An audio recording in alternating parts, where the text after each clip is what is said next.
قبہ حسین کے نیچے ہر دعا قبول ہو جاتی ہے، اتنے عرصے سے ظہور کی دعا ہو رہی ہے۔ جو حسین تمہیں بیٹا دے کے بھیج دیتا ہے، جو حسین تمہیں گھر دے کے بھیج دیتا ہے، اتنے عرصے سے اس کی حرم میں جا کے ظہور کی دعا کر رہے ہو، تمہاری قبول کر رہا ہے، یہ کیوں نہیں کر رہا؟ اب اس کی میں گہرائی میں چلا جاؤں گا تو اور 25 منٹ گزر جائیں گے۔ یہ ہمارا الاجل کہنا کوفے والا خط ہے۔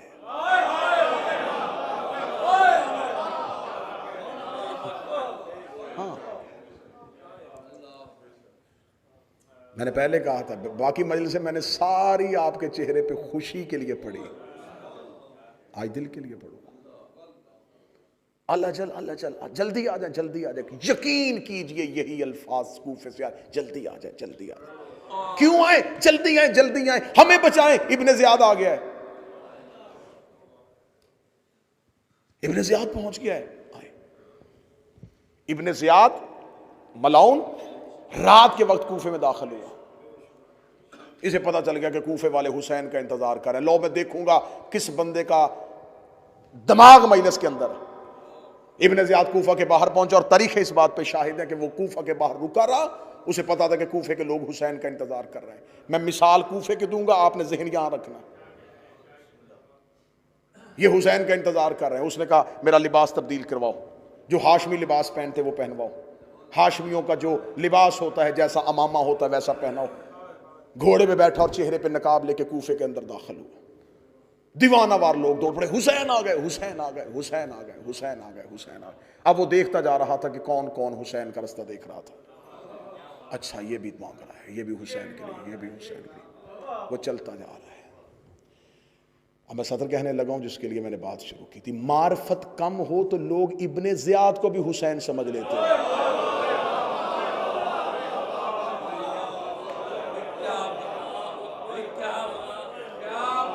مولا حسین عزت عطا فرمائے۔ معرفت کم ہو،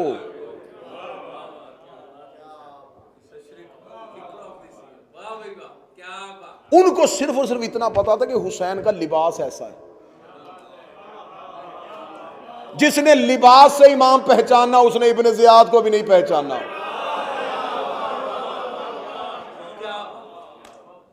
اور اسی کوفے میں ایک بڑھیا رہتی تھی، شور ہوا کوفے کی گلیوں میں، حسین آ گئے۔ اس نے اپنے گھر کا پردہ اٹھایا، یوں دیکھا، کہتی حسین نہیں ہے۔ انہوں نے کہا لوگ جا رہے ہیں، حسین آ گئے۔ اسے کہا حسین ہوتا تو رات کی تاریکی میں نہ آتا۔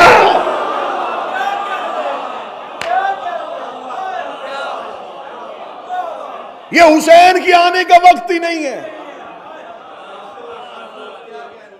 کتنی ڈوبی ہوئی تھی معرفت امام میں، اسے خبر تھی کہ امام کے آنے کا اصل وقت کیا ہے۔ اور تاریخوں میں ایک اور شخص کا کہا ہے، اس کو بھی کہا گیا حسین آ گئے، وہ بھی بازار میں گیا اور دیکھے کہنے لگا حسین نہیں ہے۔ جو کہے گا حسین کیوں نہیں، تجھے حسین کی نشانی کا پتا؟ اسے کہا حسین ہوتے تو دائیں بائیں اکبر و عباس ہو۔ اسے امام کے آنے کا وقت پتا تھا، اور اسے یہ پتا تھا کہ امام کے ساتھ کون کون آئے گا، امام کے ساتھ کون کون آئے گا۔ یہی وجہ ہے کہ جب ادھر سے دجال کہے گا کہ میں آ گیا ہوں، ادھر سے مہدی کہے گا میں آ گیا ہوں، آدھے دجال کی طرف دوڑ پڑیں گے کہ یہی مہدی ہے۔ جو مہدی کے پاس جائیں گے انہیں پتا ہوگا اکیلا نہیں آیا، 4 نبی پیچھے آ رہے ہیں۔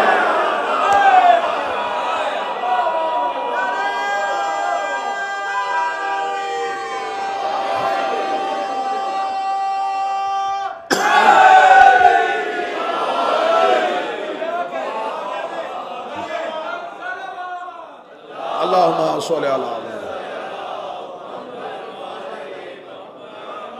پہلی شرط، خواہشات سے بے نیاز ہو کے اپنے مولا سے عشق کرو، خواہشات سے بے نیاز ہو کے۔ مجھے آج تک نہیں کسی کتاب میں نہیں ملا کہ جناب سلمان نے مولا علی سے کہا ہو کہ یا علی جنت میں میرا گھر کہاں ہے۔ مقداد نے کہا یا علی مجھے فلاں جگہ کا گورنر بنا دے۔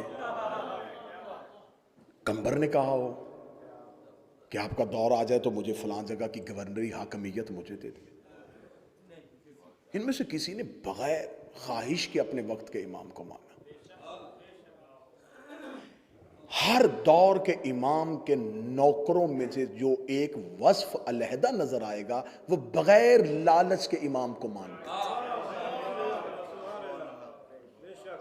حضرت ابو ذر بیٹھے ہوئے یوں اپنی چھڑی کے ساتھ، ایک شخص آیا دے کے کہنے لگا کیا فائدہ ہے علی کو ماننے کا، دیکھ ہم نے ان کی بیعت کی اور اس نے کی اور اس نے وہاں گورنر بنا دیا، اس کو یہاں بنا دیا، اگر تو بھی ہمارے ساتھ اس دن بیعت کرنے کے لیے چلا جاتا، جتنا بہتر صحابی ہے، جتنی حدیثیں نبی نے تیرے بارے میں کہی ہیں، تجھے بہت بہت اچھا عہدہ مل سکتا تھا۔ اتنا کہنا تھا، ابو ذر نے یوں اس کی طرف دیکھا اور اپنی چھڑی کو اٹھایا اور اٹھا کے کہتے ہیں ولایت علی پہ قائم رہنے کا مجھے اتنا فائدہ ہوا ہے جب چاہوں آسمان کو زمین پہ پھینک،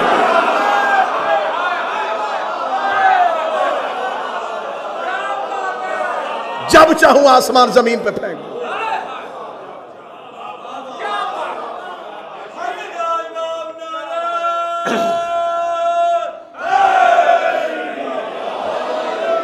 ولایت علی نے مجھے غنی کر دیا ہے، محبت علی نے مجھے دنیا سے بے نیاز کر دیا۔ پہلی شرط ہی ان میں خواہش نہیں ہوتی، دوسری شرط یہ ہوتی ہے کہ انہیں امام کے بارے میں آگہی ہوتی ہے، وہ اپنے مولا کی خبر رکھتے ہیں۔ ساری کی ساری ظہور کی جتنی علامات لکھی ہوئی ہیں، یہ ہوگا یہ ہوگا یہ ہوگا یہ ہوگا یہ ہوگا، اتنی واضح نشانیاں لکھی ہوئی، اتنی واضح نشانیاں لکھی ہوئی کہ جمادی الثانی کے نصف سے بارشیں شروع ہوں گی اور رجب کے نصف تک آئیں گی، اتنی بارشیں ہوں گی، اتنی بارشیں ہوں گی، اتنی بارشیں ہوں گی کہ قبروں میں ہڈیوں کے اوپر گوشت آنا شروع ہو جائے گا۔ واضح نشانیاں۔ پھر رجب کے بعد پھر وہ ایک ایسا رمضان آئے گا کہ اس رمضان کے اندر واضح نشانی، فرامین جتنی بھی غیبت کی کتابیں اٹھا کے، جتنی غیبت کی کتابیں اٹھا کے دیکھو کہ وہ رمضان ایسا ہوگا کہ اس رمضان میں پہلے چاند گرہن ہوگا، پھر سورج گرہن ہوگا۔ مولا فرماتے کہ اس رمضان میں جب شب قدر کے اعمال کر لو تو اعمال کرنے کے بعد اپنے گھروں کی کھڑکیاں بند کر لینا اور شیشے کے قریب نہ رہنا، ایک زوردار دھماکہ ہوگا، زمین لرز جائے گی۔ آج کے دور کی یہ عالمی جنگوں کی پیشن گوئی ہے، عالمی جنگیں شروع ہو جائیں گی۔ واضح ترین حدیث کی کتابوں میں کون سا ملک کس پہ حملہ کرے گا، کون سا ملک کس پہ حملہ کرے گا، کون سا ملک کس پہ حملہ کرے گا، ایسی افراتفری کا عالم ہو جائے گا۔ ایران کی حکومت 7 حصوں میں تقسیم ہو جائے گی اور ایران سمٹ کے خراسان میں آ جائے گا۔ جو ایران خراسان میں سمٹ کے آ جائے گا تو اس وقت معصوم فرماتے ہیں کہ شب عاشور ہوگی۔ شب عاشور کو خراسان سے سیاہ پرچموں کے ساتھ 10,000 کا لشکر مکہ کی طرف بڑھنا شروع ہوگا اور ایک خراسانی ہے جس کی قیادت میں اٹھے گا۔ جب میں نے یہ نشانی پڑھی تو میں نے دیکھنا شروع کر دیا کس ملک کا پرچم میں سیاہ ہے۔ مجھے نیلے پیلے سبز پرچم نظر آئے، ایک ہی نظر آیا کہ سیاہ پرچم صرف عباس کا ہے۔ اور شب عاشور میں اگر سیاہ پرچموں کے ساتھ اٹھنا ہے تو یہ کوئی جلوس آ رہا ہے جو مکہ کی جانب بڑھے گا۔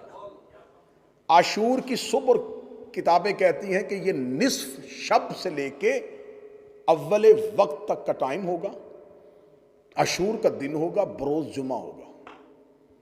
مکہ کی پہاڑیوں سے میرے آقا و مولا چلتے ہوئے آئیں گے اور بیت اللہ کے ساتھ ٹیک لگا کے کھڑے ہوں گے اور آواز دے کے کہیں گے انا حجت اللہ علی العرش، میں زمین پر اللہ کی حجت ہوں۔ انسانیت 3 گروہوں میں بٹ جائے گی۔ پہلے وہ ہیں جو یہ کہیں گے کہ یہ امام کی آواز ہی نہیں ہے، دوسرے وہ ہیں جو یہ کہیں گے کہ ضروری امور سر انجام دیں اور پھر امام تک پہنچیں، تیسرے وہ ہیں کہ جو ہی امام کی آواز آئے گی انا حجت اللہ علی العرش، وہ لبیک کہہ کے اٹھیں گے، پہلا گھر میں ہوگا، دوسرا مکے میں ہوگا۔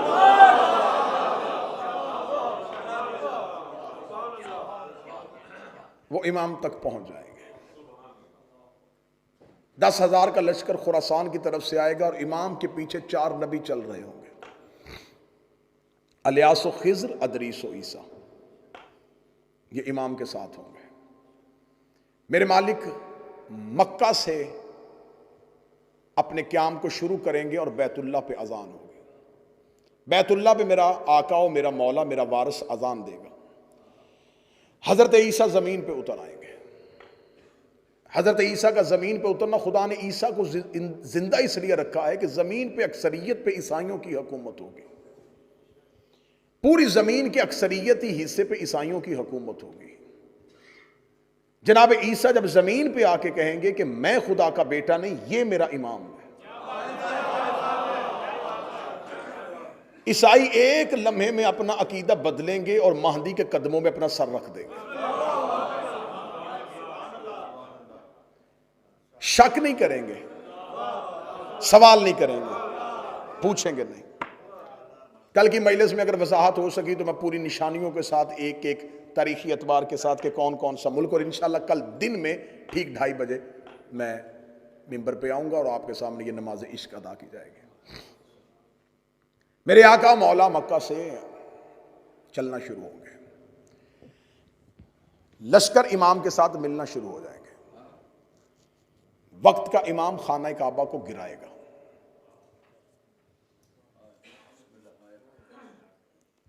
یہاں پر آ کے جیسے آپ چپ ہوئے ہیں کچھ لوگ، اس لیے میں تو کہہ رہا ہوں تیاری پوری ہونی چاہیے، نشانیاں پہلے پتہ ہونی چاہیے۔ جو ہی کعبہ گرنا شروع ہوگا لوگ کہیں گے یہ امام نہیں ہے، امام ہوتا تو کعبے کو گراتا۔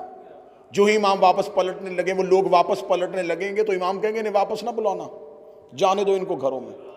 انہوں نے امام کے ہوتے ہوئے اینٹوں کے گھر کو عزت دی،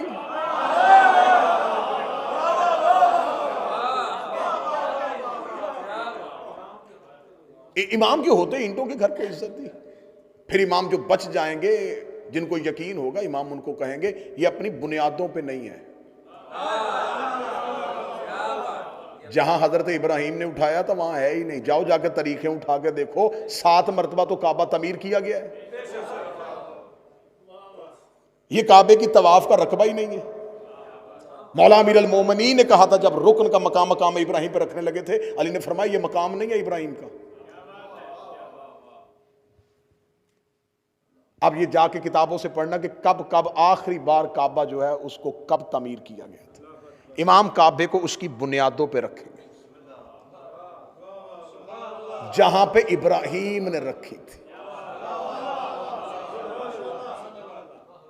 مسجد نبوی کو وسیع کیا جائے گا، امام وہاں سے شروع ہوں گے۔ زمین و آسمان پہ جہاں جہاں آقا و مولا کے ماننے والے ہیں وہ مکہ پہنچنا شروع ہوں گے۔ میرے آقا و مولا کا لشکر نجف کی طرف چل رہا ہوگا، کیونکہ میرے مولا کا دارالحکومت کوفہ ہوگا، اور اس دور کا کوفہ جو آج ہے وہ نہیں ہوگا، یہ نجف اور کربلا یہ کوفہ کے اندر ہی ہوگا۔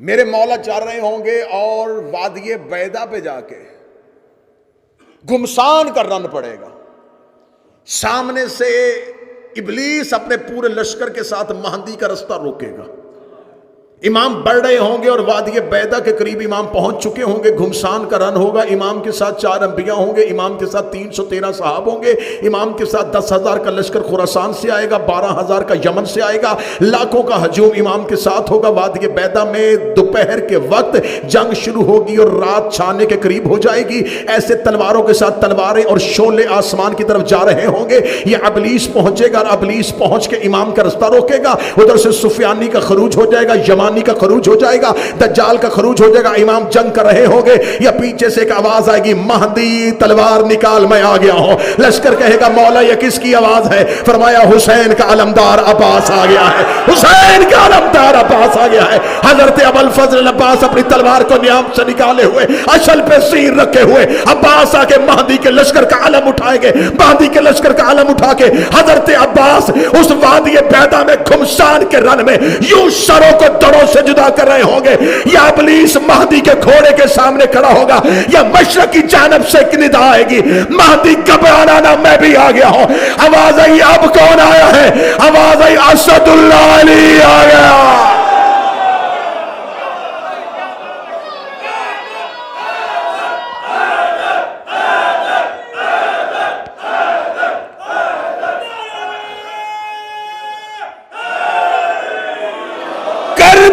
سے ایک لشکر لے کے حسین اٹھے گا،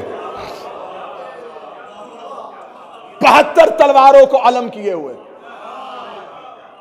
ہزاروں کا لشکر کریم کربلا کے پیچھے۔ اب میں یہاں تک آخری جملہ کہوں گا اور یہیں آج کا فضائل رکنے لگا۔ ہر مظلوم اپنے ظالم سے بدلہ لے گا، ہر مقتول اپنے قاتل سے بدلہ لے گا۔ میرا آقا، میرا مولا، میرا صاحب الاصل سب سے پہلی بیعت جبریل آ کے میرے مولا کے ہاتھ پہ کرے گا۔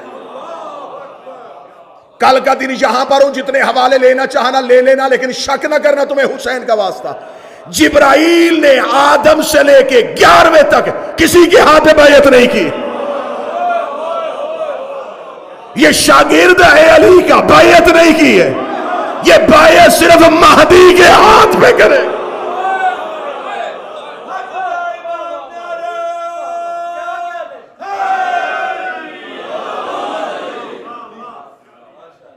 منصور فرشتہ 4000 کا لشکر لے کے کربلا سے نکلے گا، ملائکہ کا۔ یہ 4000 وہ ملائکہ ہیں جو 10 محرم نصرت حسین کے لیے زمین پہ اترے تھے۔ میرے آقا مولا نے نصرت سے انکار کر دیا تھا، اللہ نے انہیں عرش پہ بلانے سے انکار کر دیا تھا۔ تمہیں حسین کے لیے بھیجا تھا، عرش پہ نہ آنا، جاؤ قبر حسین پہ بیٹھ جاؤ۔ یہ 4000 فرشتے آج بھی منصور فرشتے کے ساتھ قبر حسین پہ بیٹھے، آج بھی منصور فرشتہ کربلا کے باہر حسین کے زائرین کا استقبال کرتا ہے۔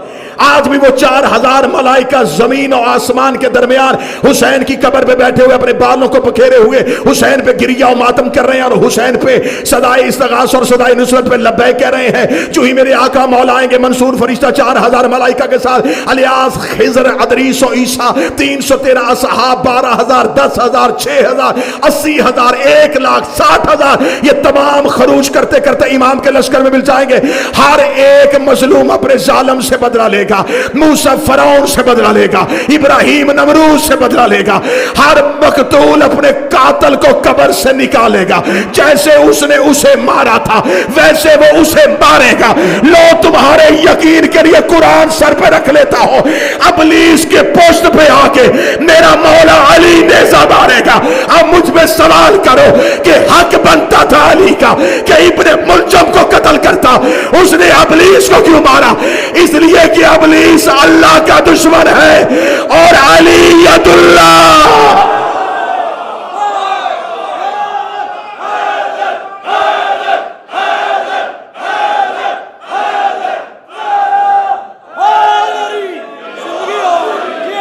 اللہ کے دشمن سے بدلا،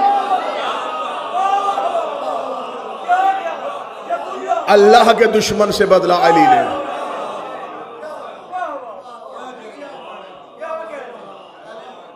زمین عدل و انصاف سے بھر جائے گی۔ عراق سے، حدیث کہتی ہیں عراق سے اگر کوئی عورت زیور سے بھری ہوئی شام کی طرف پیدل سفر کرے، اسے کوئی نہیں دیکھے گا۔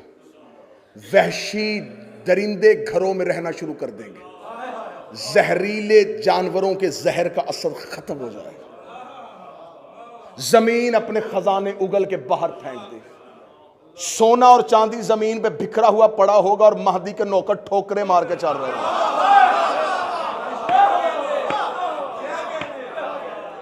میرے آقا کا صدقہ اتارنے والے ہوں گے، لینے والا کوئی نہیں ہوگا۔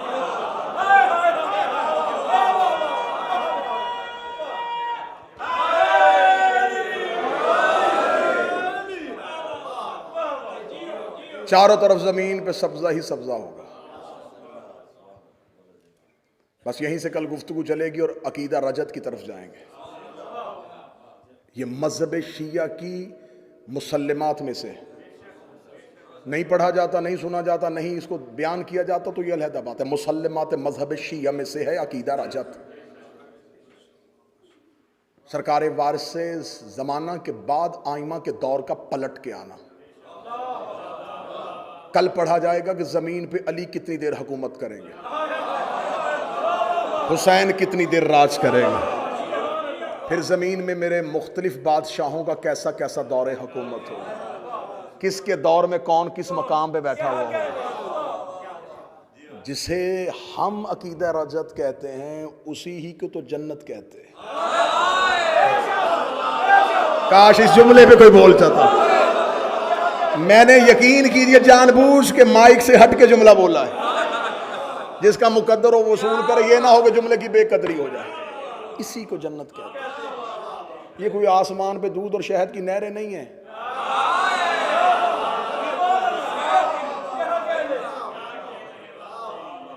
یہ کوئی اللہ نے آسمان پہ کوئی علیحدہ ہی کائنات نہیں سجائی ہوئی۔ جو جس امام کے دور میں اٹھے گا وہ اس کی جنت ہوگی، نہ ابلیس ہوگا نہ شر ہوگا۔ کیسا وہ دور ہوگا، یہ وہ لوگ ہوں گے جن میں خواہشیں نہیں ہوں گی۔ اگر اس دور میں پلٹنا چاہتے ہو، عبداللہ ابن مسعود کو حاکم شام نے اپنے دربار میں لا کے لاٹھیوں کے ساتھ، چھڑیوں کے ساتھ مروانا شروع کر دیا۔ زخمی صحابی علی کا بدن کی پسلیاں ٹوٹ گئی، درد سے کراہ رہا تھا، یہ تخت سے نیچے اترا، ملعون قریب آ کے کہنے لگا صحابی ہے تو، حافظ قرآن بھی ہے، تیرے لیے اتنی رعایت کر دیتا ہوں، بتا کیسے مرنا چاہتا ہے؟ جیسے مرنا چاہتا ہے ویسی موت دیتا ہوں۔ ٹوٹی ہوئی پسلیوں کے ساتھ علی کے صحابی نے آنکھیں کھول کے کہا ویسے مرنا چاہتا ہوں جیسے 12ویں کے دور میں تو میرے ہاتھوں سے مرنا چاہتا ہے۔